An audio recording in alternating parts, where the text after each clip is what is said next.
Statement testing technique, an overview. Statement testing is a white box method ensuring all code statements run. It verifies each executable line executes at least once, measuring coverage. This helps detect dead code, missed branches, and confirms basic functionality. All statements coverage explained.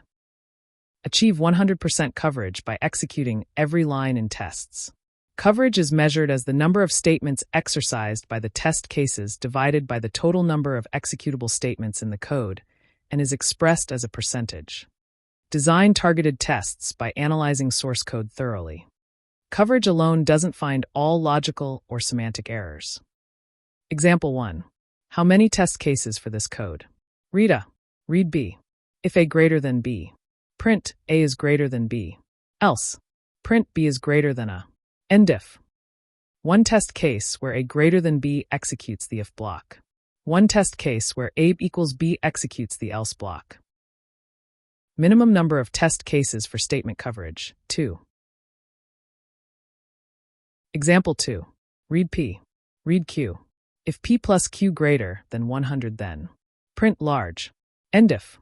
If P greater than 50 then. Print P. End if. Calculate statement coverage.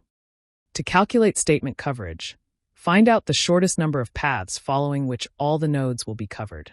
Here, by traversing through path 1A, 2C, 3D, E4, G5, H, all the nodes are covered. So by traveling through only one path, all the nodes 1, 2, 3, 4, 5 are covered. So the statement coverage in this case is 1.